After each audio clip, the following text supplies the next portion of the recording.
Welcome, everybody, to this very special hour. And if you're not a cat lover, by the end of the program, I guarantee you will be. Now, these are my cats. I have Bartok here. I have Vivaldi somewhere. Vivaldi, hey, that's Vivaldi. I have Verdi.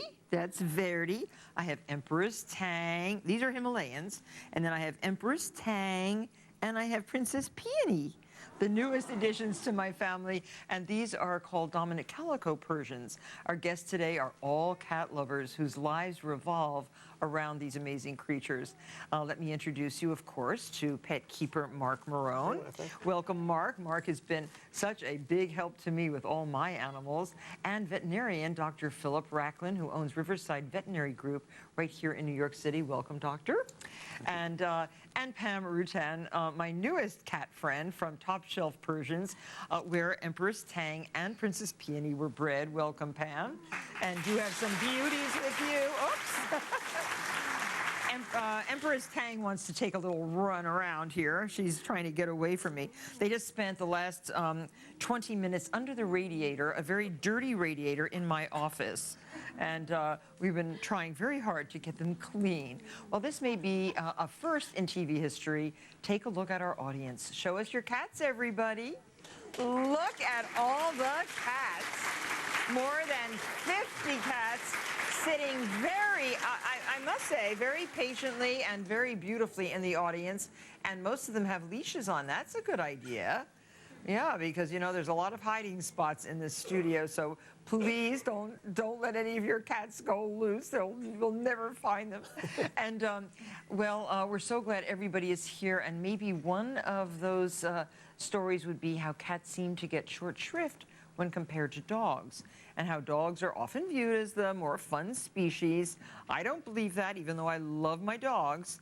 Our guests are going to weigh in on why they think cats make the most wonderful pets. So, Mark, let's start with you. What do you think about cats? Well, we should be very honored, Martha, that cats are our pets, because cats are the only domesticated animal that choose to be our pets. A cat is the only animal that can be in a wild state, outside in the forest, hunting mice and small birds, and yet decide, wait a minute, it's time to be a pet, turn around and come back in the house and jump in our lap and become a pet. And you know what they say, a house without a cat is like a hug without a kiss. That's pretty nice. I totally agree with that. I can't live without my cats. I just think they're the most wonderful creatures.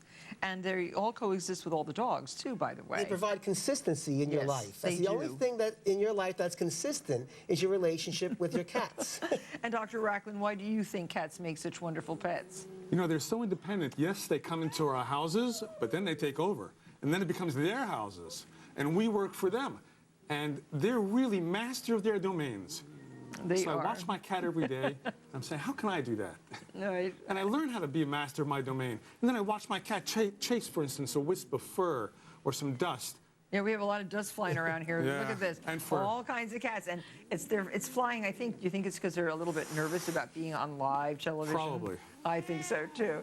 And Pam, what do you think about cats? I know you've been breeding cats for how long? Oh, I started breeding Himalayans back in the early 80s and shifted to bicolors about 7 years ago. And you have the most. Thank you. These guys have acclimated so beautifully to my household. And mine's not the easiest house, although they have a cage full of red canaries to look at every day, Mark. Thanks to me. These guys, they sit and watch all day long. They have a lot of interesting things to look at. And the three big boys, too, who have been very nice to them, by the way.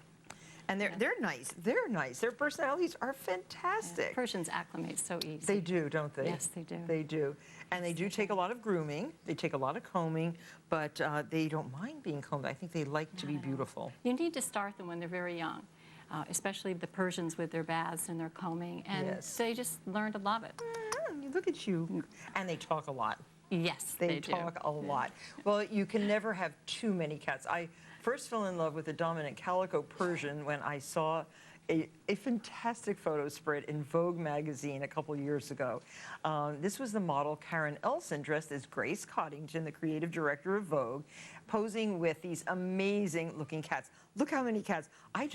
I looked at these pictures for days, and I had to find out more about the cats, not about the fashion. I wanted to know about the cats. So I called Grace, who actually happens to be in our audience today. And thank you so much, Grace, for coming by. Oh, thank you for inviting me. It's really great.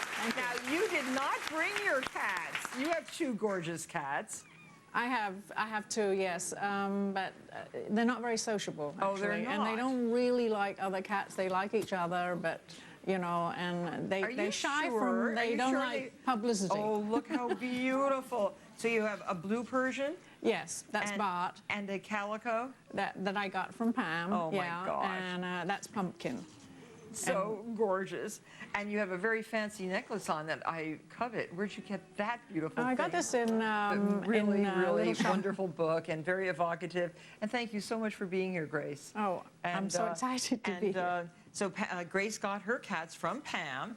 And so when I thought about getting more cats, when I lost dear Mozart, my fourth Himalayan, I called Grace. She gave me Pam's name, and the new line has started. And we really love it. We have photos of the day that Pam brought Empress Tang and Princess Peony to Bedford. Now, okay, here you are. Look, there's Empress Tang, and then where's Princess Peony? There's Princess Peony. And of course, Franny and Francesca and Sharky got into the act. They wanted to know what was in the cat carrier. And then there you are crying, making your tearful goodbye. But don't you think they look good? They look beautiful. Oh, they've really They've grown so. They have. They've gained a lot of weight, and they actually hog all the kitty buffet. And rightfully so. They do. They are very wonderful.